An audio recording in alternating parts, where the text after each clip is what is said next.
What's up, YouTube? This is Travis here with House Stark TCG. Got an in-depth profile. I'm gonna look at my Mannadium deck here. Made a kind of a short version of it before, but want to post this video to kind of talk in depth of why I made decisions on each of the cards here, and talking a little bit about what I side out. But I definitely have another video posting about siding out and test hands. But here we kind of want to focus on an in-depth look at the cards I chose for this 45 card Mannadium deck. As far as the deck, I've been playing for a couple weeks. Got first place in 2 different local events and got top 20 in a recent regional. Could have done a lot better if I just didn't run out of steam, just was exhausted and tired from a long drive home from South Carolina. So if it wasn't for that, I foresee my next regional probably going to do a lot better with this deck. It's not necessarily a going second deck. It's got a lot of board breakers in it. Definitely want to go first with this deck, but just really focusing on setting up that I can handle going second. Because Mannadium does traditionally struggle going second without the additional board breaking support. So I think with Mannadium, you're better with the board breakers than the hand traps. The hand traps something I'm only siding in going second. If I know I'm going first and I'm putting in the cross out. So if I'm going second, or if I don't know if I'm going first or second, I'm keeping with this lineup and not using the hand traps at all. So to get into it, move all this stuff and get to the monsters first. So for the monsters, we have 3 of the Visa Samsara, 3 Scarecrow Whiteheart, and 3 of the Mannadium Rimheart. So these are the correct ratios for these 9 right here. The only reason there's some decks that are cutting down to just 2 Samsara, I think 3 is the way to go. If you have a deck where you can get a Samsara in graveyard, it's gonna make the other one live. So even if you see 2 or all 3 in your hand, it's not a brick as long as you have a way to get one in the graveyard, such as like running a horse package, or in my case, I'm running with the droplets, so I can get one in the graveyard that way. But no matter what, this you never want to change. With every Mannadium deck, what's gonna always be consistent is seeing the 3 Meek and then the 2 Visa Starfrost. And if you want to go 2 and 2, that's not the worst. But I think the Samsara is much more important, because Samsara is not only going to cycle back the Visa Starfrost, it can cycle back more Samsara. It can cycle back your level 8 tuner that counts as a Visa's. It's a Visa's in graveyard. It only counts as Visa Starfrost on field, but it's a Visa's anyways, and Samsara shuffles back anything that's Visa's. So free special summon, especially when you're using a droplet package, a way to get the Samsara or Starfrost in the graveyard. Also, a lot of people forget about this. Why I like Samsara so much is they forget that it's Visa Starfrost in graveyard. So when I'm playing against Telements, for example, they shuffled with the Aikido, and the shufflers, they shuffled back the Visa Starfrost, but forget about Samsara. So are still able to use Samsara plus Rimheart to go into Vicious Astrolabe. So one of the best additions to the deck. Not the best card though. I think the best starter that you always want to see in your hand every time is Rimheart. Mannadium Rimheart gets you so much. So he's always the #1 card you want to see, but because just him is pretty much full combo. So you always want to see Mannadium Rimheart. But again, great combo. And Reinhardt, you usually don't want to see in your hand. You want to max out though, because this card does you so much. Sometimes this is my normal summon, so that way I can special summon it later in the turn underneath Lightheart. But him, you want to, when you special summon, so sometimes if I normal summon him first and I go into Lightheart, then I'm not going to use his effect, and I'll save his effect for the search until I get at least 2 different monsters in defense position, so that way you special summon in defense position, and you get the search for the Scareclaw Arrival plus a free draw 1. Okay, so that's it for the the Visas slash Mannadium monsters, the only other monsters running in the deck are just going to be the Kashtira's. The only Kashtira's you really need is just the 3 Fenrir and 1 Kashtira Scareclaw. Fenrir, of course, is a great board breaking slash defensive mini boss monster card on his own. But why it's so important is it's getting you, when you special summon it, getting you a free card. It's getting you either Scareclaw or just another Fenrir, so another free body as it owns, which is great. But most of the time, Fenrir, I'm not really keeping on the board. I'm just using him as link material. So it's not like something that's usually staying. It's very rare that I keep Fenrir, but he's just great combo for this deck. So I couldn't see running this deck without the 3 Fenrir and 1 Scareclaw Kashtira. If you're wanting the pure Scareclaw deck, which I'm working on that deck as well, be posting a video on, there's room to run probably 2, maybe even 3 of Scareclaw Kashtira. He's a good way to kind of get you out of a bind sometimes, because anytime you attack with a Scareclaw or Kashtira monster, it's going to negate that monster that you're attacking into for the rest of the turn. So this is a very good way to out a Towers card with the Scareclaw Kashtira. So sometimes what I'll do is, if I see, I'll kind of talk about when I get to my extra deck, but I'm always using really SP Little Knight to banish the card that I want to recycle off a Dispatter. Most of the time that's going to be Vicious Astrolabe, so I have 2 Vicious Astrolabes ready to go for next turn. But sometimes if I get a hand with, where I'm going to have 2 Fenrirs, and I know next turn I'm going to have a Fenrir in my hand ready to go, then I'm going to banish the Scareclaw Kashtira so I can recycle that and have another one good to go next turn. So that way I'm able to go back into Lightheart and go full combo again. So it depends, but most of the time, they're just kind of free bodies for link material. Okay, so that is it for the monsters. Now for the spells. The first is for the Mannadium spells. You got the 2 Obsidians and 2 Imaginings. Now, if I know I'm going second, just taking out 3 cards and putting in 3 thrusts, and I'm only just going down to 1 Obsidians because I can search it off a thrust. But if you don't know, obviously I'm not going to run thrust if I don't know if I'm going first or second. But if I know if I'm going first, I'm not going to run the thrust. I don't really have a trap target for thrust to put in anyways that I'm working on, so that's kind of just a going second card for me. But these on their own, a lot of people forget about the Obsidians. Both these cards graveyard is an effect, but especially Obsidians. Obsidians, is going to be the banish to get to special summon a Visa Starfrost or one of the 1500 attack monsters with 2100 defense. So, Heart or anything along, or Right Heart, any of the 9 starters. Imaginings, its graveyard effect doesn't come up much to turn one of the level 4s into a tuner, but it does once in a while. It can. The most important thing with it is the draw 2 and send back 1. So a lot of times I end up ending with something I'm going to get later in the deck, but I end up getting Synchro Rumble in my card, my hand all the time when I start. And it's a card I get for free off of Crimson Dragon's special summon. So most of the time when I'm going Imaginings, that's the card I'm shuffling back, and I get it back anyway. So the cost of sending 1 card back really does nothing. I end up getting the card back, so it's basically just a free draw 2 for me every time I use this card. So love it for that. Obsidians, most of the time, since I'm running the 3 Clarium and the Terraforming, this is just my way to pop the Meek. If I didn't get to pop Meek with anything else yet, with Visa Starfrost or Mannadium Reinhardt, so it's the pop of the Meek.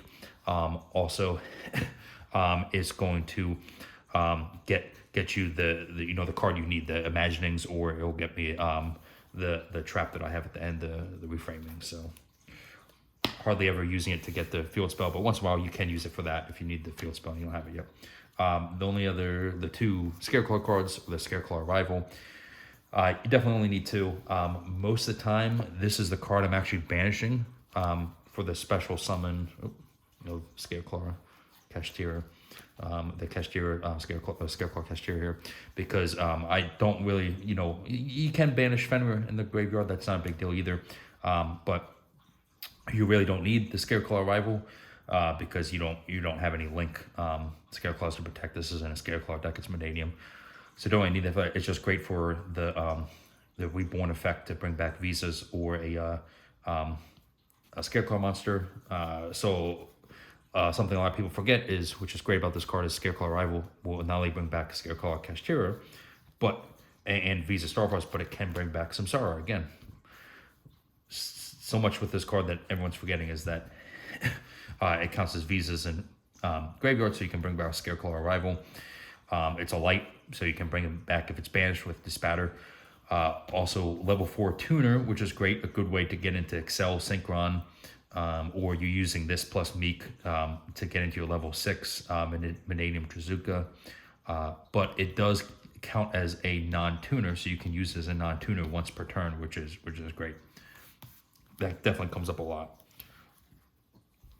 So just the 2 revivals. Back. And then for the field spells, obviously the 3 Calarium. Most important one. There's some builds obviously that people are running now where they will search this in their combo, but for me, I want to see this in my hand right away. This is the first field spell I want to use, so I can do going to get the Meek on the field and pop the Meek and get the special summon back. Calarium brings back any tuner. So what I love about this card that a lot of people forget is that, these 2 synchros count as tuners, so it can bring back them if you pop them or if they get destroyed with battle. Most of the time you're not leaving them on the field. They're just you're using them to synchro climb, but you can bring them back with that if it does, and it does come up once in a while. Obviously running this with the field spell heavy, you're going to lose the draw, but that's why in the side I'm running the crossouts and the draws, so I can stop that if I'm going first. But honestly, most of the time, during the first round, I hardly ever get hit by Joel. If I start getting hit by Joel a lot more, I might change the build slightly, but I just don't see as many people hitting Joel, using Joel right away. And I'll talk about when I get to my side, but it doesn't hit every deck like everyone thinks it does. It just hits this deck very well. A lot of current meta decks, of course, it does hit, but not every single deck. So not too worried about it with that. So that's those field spells. And then the other ones we got, obviously 2 Rakphobia. You don't need more than 2. You're not going into the Scareclaws too much, but it's also another great way to search Visa Starfrost if you already have the Scareclaws you need. Also, don't forget with this, you can search Scareclaw Kashtira if you weren't able to get him through Fenrir. If you already had your Right Heart and you have your way to get your Visa Starfrost, then that's another Scareclaw you can get. That's a free special summon. Definitely don't want 3 because you're going to brick 1 3. You're going to search this every time you want 2 just because you got 2 Light Hearts. So 2 Light Hearts for two of the field spells. Don't forget with this, amazing effect with this card, you got, as long as there is the monsters, 3 or more defense position monsters, you can target and pop a card. So a great way to out a Chaos Angel. If you have no other way to out it right away, you just out it with this, because sometimes your opponent's going to have everything in defense position during your turn. So as soon as you get Primitive Planet, before you even go any farther with Rakphobia, you just target, pop the Chaos Angel. The other 2 field spells is going to be Wrathworth for Fenrir, Perino for Visa Starfrost. Debatable cuttable card, but since I tried running this deck without it, and since I put it in, it just helps so much because it just guarantees you getting Visa Starfrost in hand. Also, really, if you open up a hand and your hand is these 3 field spells, or just terraforming and those 2, you're full combo. The only thing that's going to stop you is draw, because this is going to get you everything you need. That's going to get you Rimheart, and then through that you're going to be able to get into getting into Lightheart to get Rakphobia. So you really don't need to ever see Rakphobia in your hand. You don't ever want to see this field spell. But this, obviously can't search these 2. This one you can search off of Armatara if you don't need it, but so you don't even need to see that either. Even if you honestly just see these 2 cards in your hand, it's pretty much easily full combo. But open up a bunch of the field spells is nice.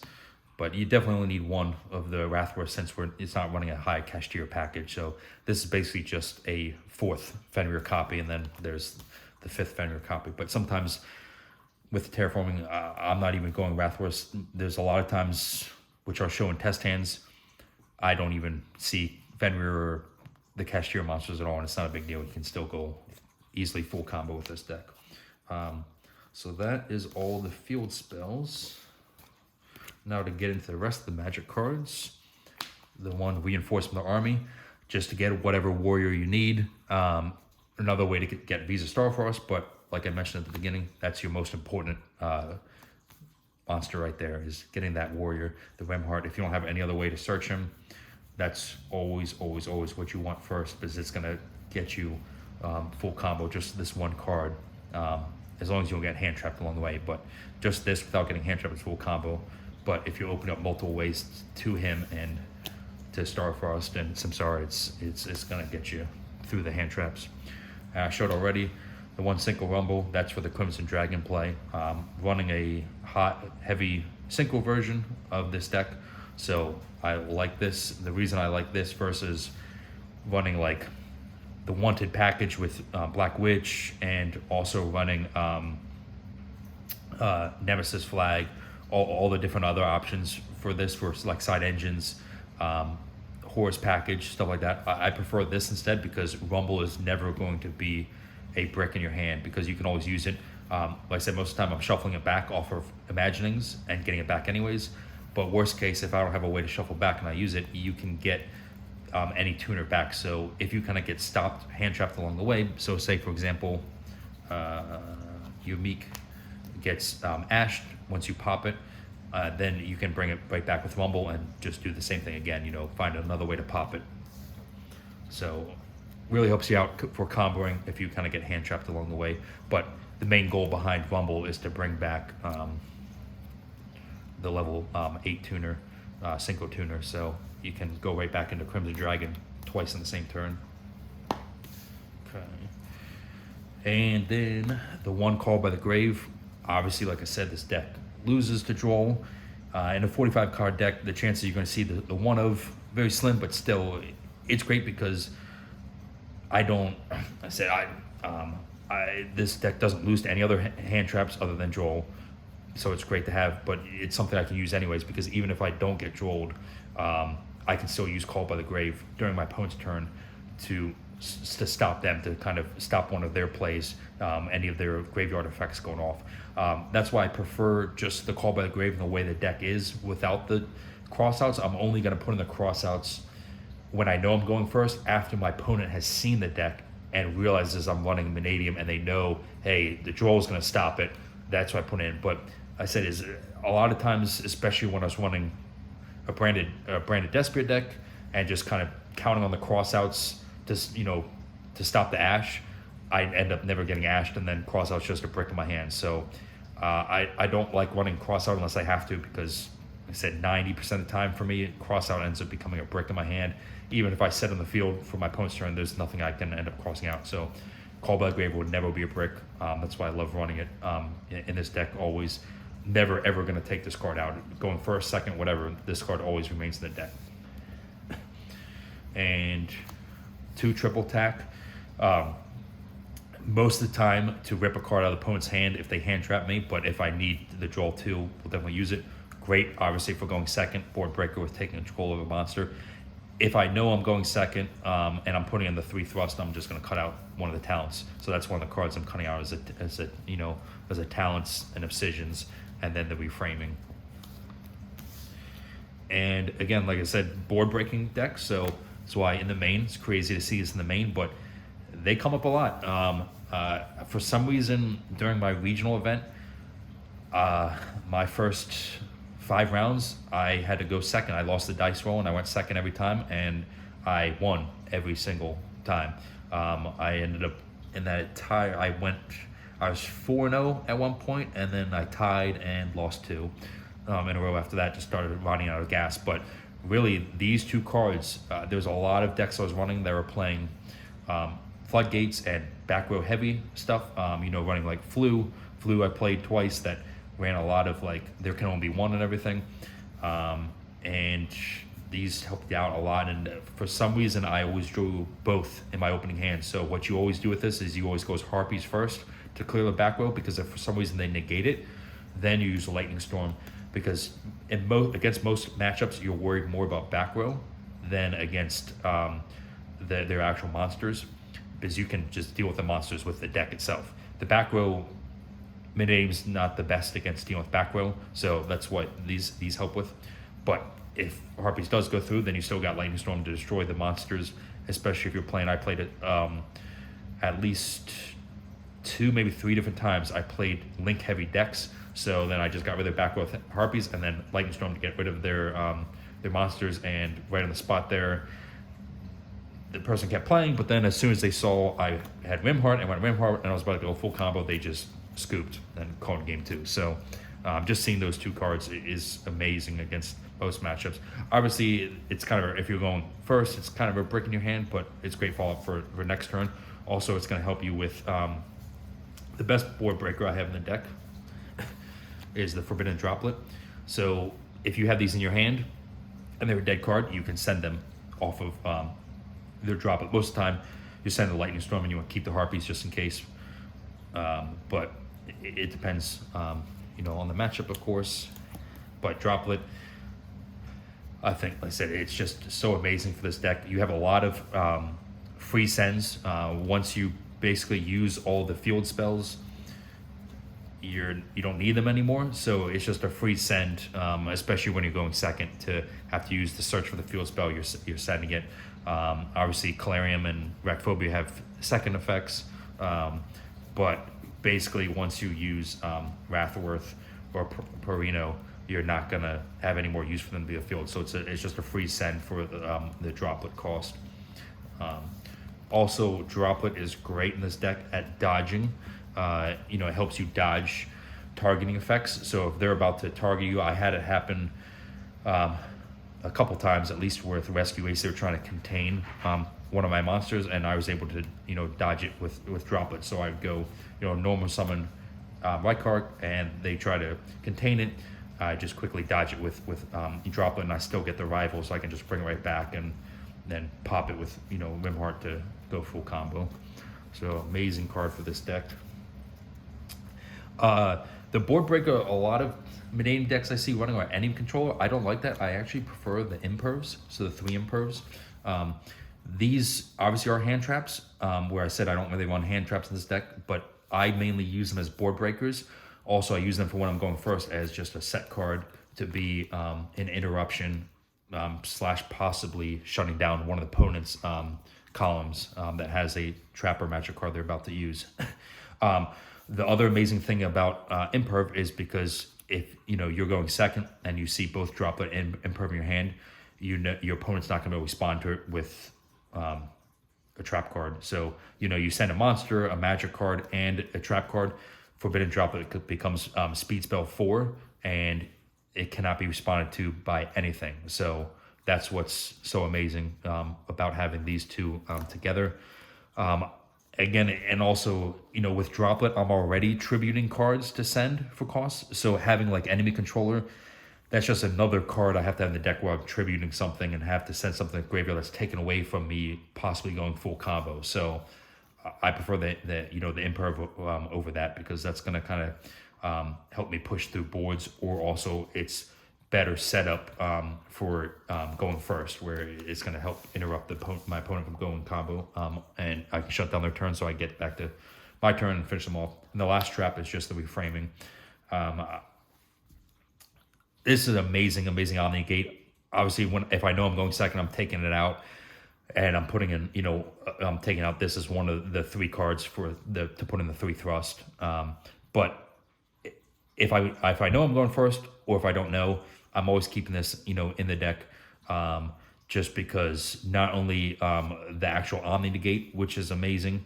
I've actually was able to survive someone that was about to Forbidden Droplet me, because I had this on the field and they didn't set a trap, so I was able to respond to Forbidden Droplet with Mannadium reframing to negate it, and they just scooped right there as soon as they saw that. That's amazing.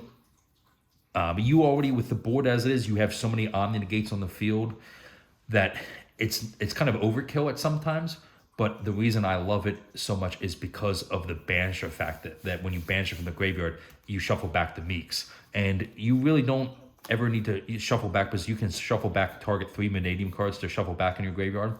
Rimheart, you really don't ever need to bring back because you're possibly going to have the 2 already in your deck or maybe 1 in the hand, but plus the field spell, you can get Rimheart back. It's the best thing to shuffle back off of Reframing is just, in 1 turn, you're pretty much going to use all 3 Meeks. So you just shuffle them all back in the deck off of Reframing. And because, you're summoning 1, popping the other, and then maybe popping a second time. So most of the time, I'm using all 3 in 1 turn. So this is just amazing to bring it back so I can just use them all again. Okay, that is it for the main deck. So I have 45 cards. Now for the extra deck.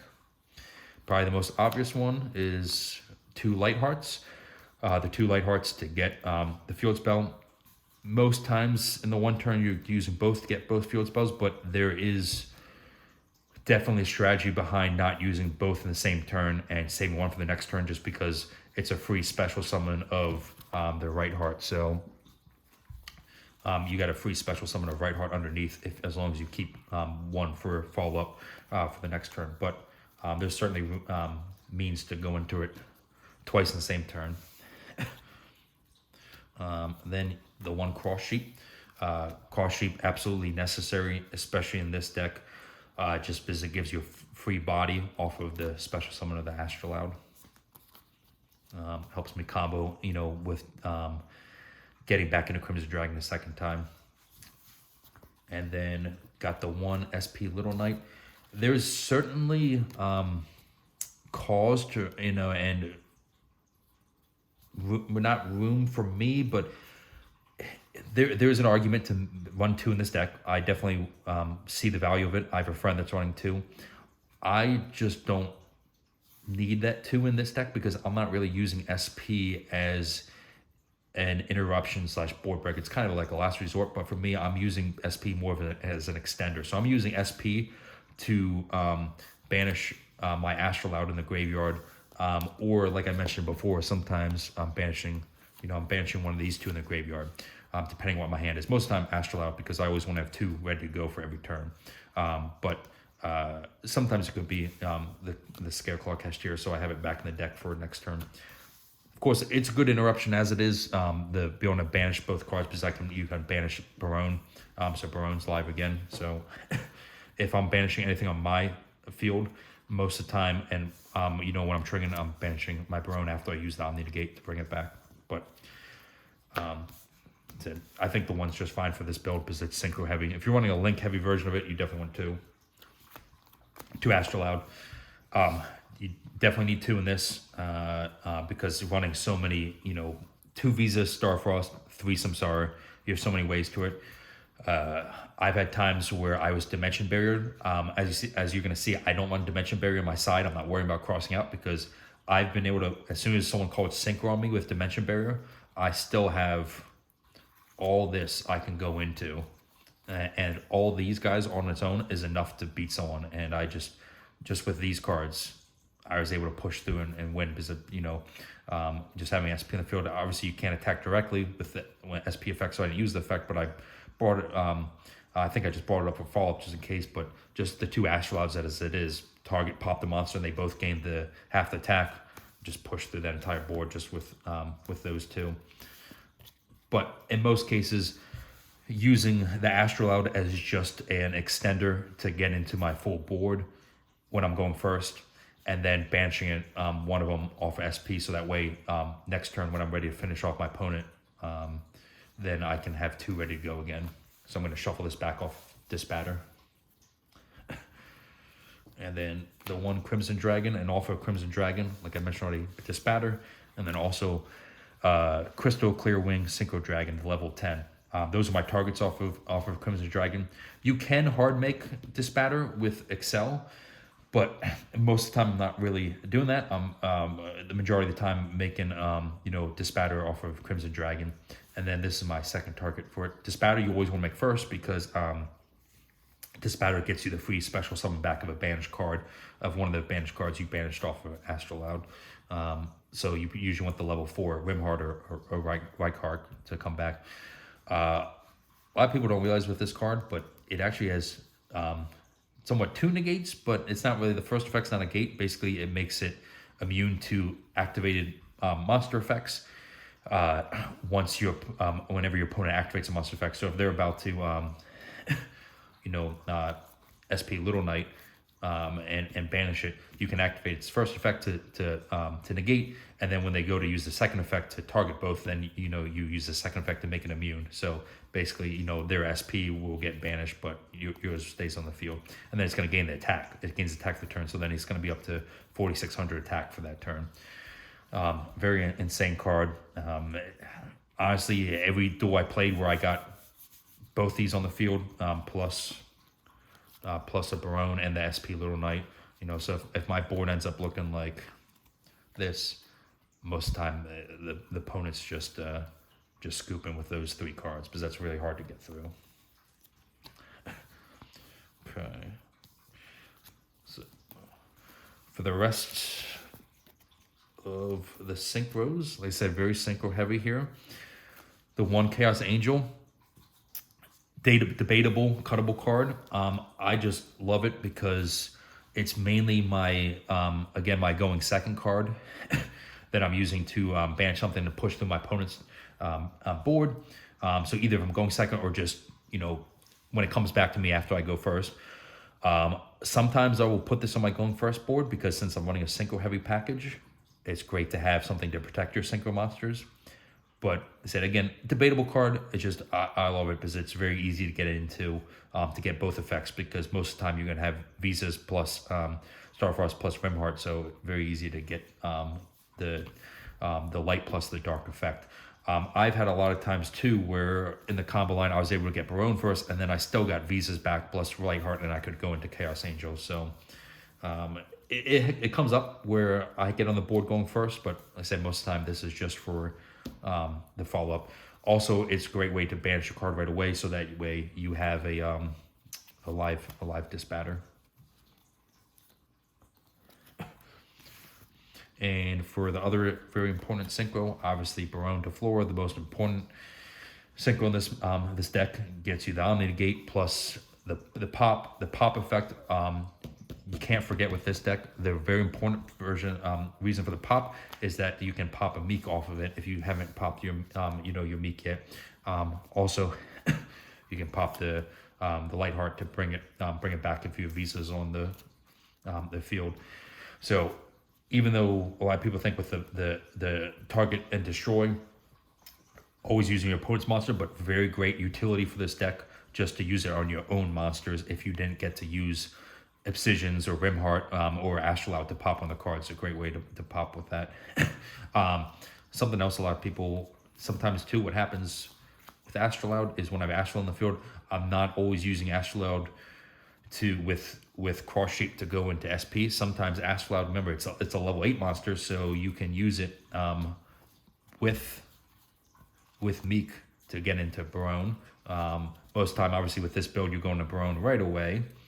But you can use it to get into Chaos Angel. Chaos Angel won't have both effects. But most of the time, I end up already leaving a Meek on the field that's level 4. So Astrolabe plus Meek, that gets me Crimson Dragon back again. Okay.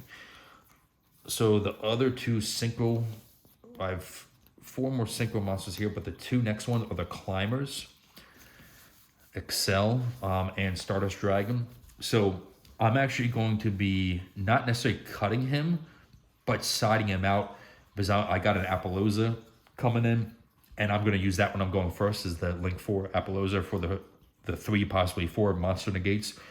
But he's amazing for going second. So when I'm going second, I'm taking an Appaloosa to put in Stardust, because I have dodged so much stuff with just having the tag out ability with having a Stardust Dragon, because a lot of people try to, I've had a lot of opponents try to negate the Excel or just nib me at the point I'm about to get, the Nibiru. So as soon as the big rock is about to come through, you just tag out with Excel, going to Stardust, quickly make Barone, and then negate the nib in the same chain, which you can do that. Also, the thing a lot of people forget about is even if you don't go into Barone right away, if your field is just really just Excel and just bringing back, the Meek, you can go just into Dispatter from there, and Dispatter won't be tributed off of off the nib. If Dispatter is the only thing in your field, making Dispatter from Excel, then nothing will be tributed, because the wording behind Excel is once you tag out and use that synchro effect, any monster synchroed after that with the effect of the Stardust Dragon going into whatever you brought back, they cannot be they're not affected by your opponent's activated effects, and Nibiru is an activated effect, so the Dispatter won't be tributed. But again, like I said, most of the time if I'm going to this line, I'm getting Barone right away. But it's great to have. But like I said, it doesn't come up that much, but enough that I always have this card at least in my side. I definitely won't ever not take it out of the deck, just because it does definitely come up.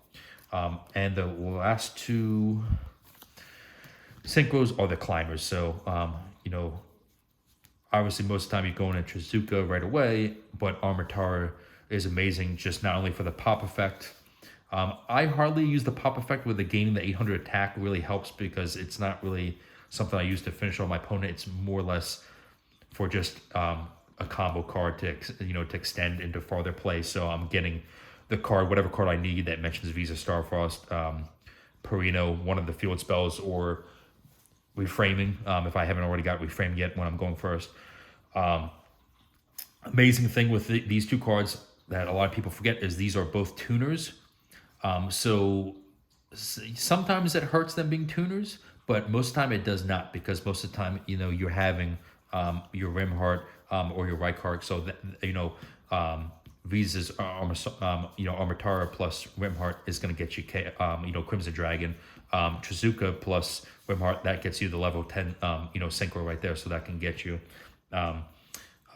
it can get you Chaos Angel, and actually these two right here, so this comes up sometimes as these two, that gets you a Chaos Angel because you get the light and the dark, so it gets you Chaos Angel with both effects. I've had that come up sometimes where I use Synchro Rumble to bring back Trizuka, because I wasn't able to get to Armatara, and then I got these two, and then got Chaos Angel plus Sylvan Barone and SP and a decent board already, so that helps. But if you're doing these two right there, you're probably going to want to go into Barone with that. You can go into Crimson into Chaos Angel, but it's only going to be protecting the single monsters that can be destroyed by battle, which is probably, if I had to choose between the two effects of Chaos Angel, I'd probably rather have the Chaos Angel that's protecting my synchro monsters from activated effects, because they're all pretty much big bodies as it is.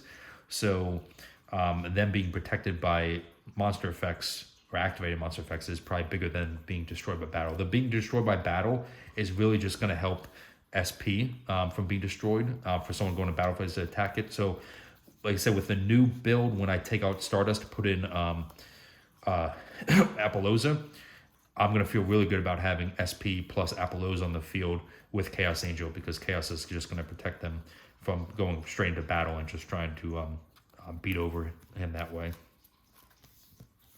All right, so for the side deck, so something I'll never change for the side is 3 Ash Blossom. I'm only putting an Ash depending on the matchup.